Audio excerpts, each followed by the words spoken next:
Hi, this is Katie Hammer Tucker, and this is my self-perception video assignment. There were some common threads weaved throughout those three articles.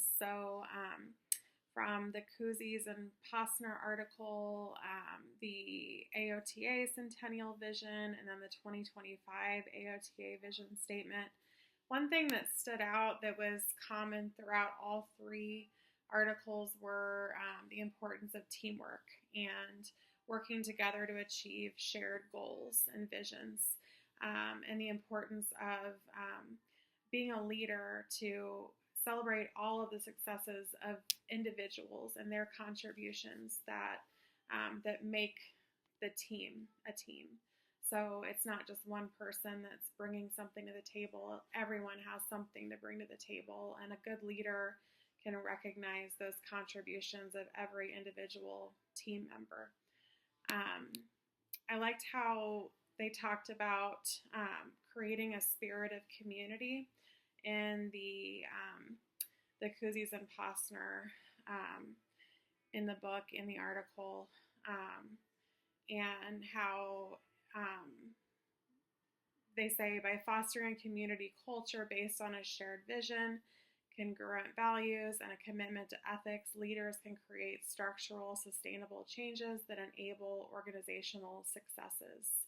I thought that was powerful.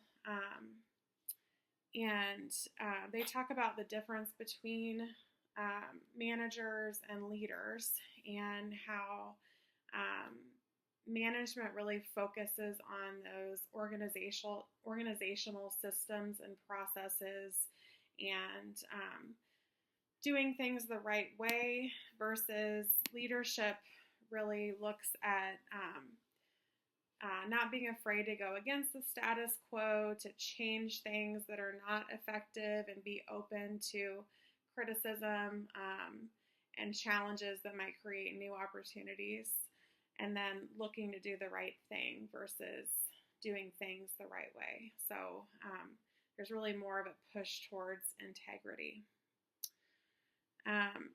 In the Centennial Vision, I like how they said that we envision that occupational therapy is a powerful, widely recognized, science-driven, and evidence-based profession with a globally connected and diverse workforce meeting society's occupational needs.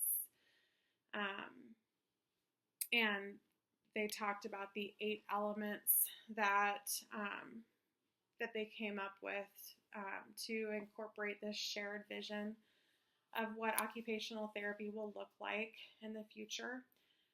They talked about expanded collaboration for success, power to influence, membership equals professional responsibility, well-prepared, diverse workforce, clear, compelling public image, customers demanding occupational therapy, evidence-based decision-making, science-fostered innovation and occupational therapy practice. They identified 6 barriers to this vision, and the first one was rigid adherence to the status quo.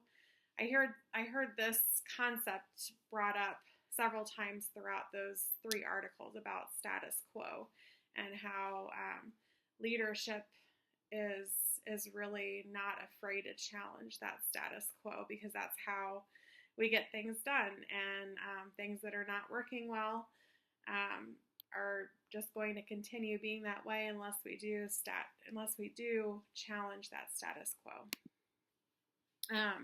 They talk about the misalignment between the current occupational therapy priorities and the external environment, limited appeal of AOTA membership, inconsistent competencies for education and practice, overemphasis on a helping culture in the occupational therapy workforce, and unclear professional language and terminology.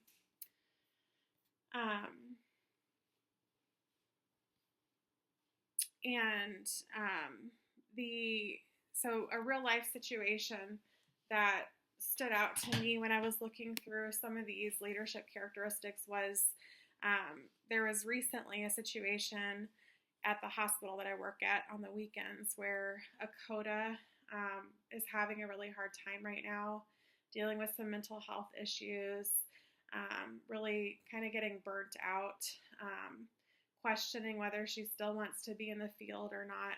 So I was able to kind of take her under my wing for a little bit, and she shadowed me for the day, and we got to talk for a little bit. We had lunch together and got to sit down and have a heart-to-heart, and I was able to listen to her and validate her concerns, empathize with her, and try to help her the best of my ability.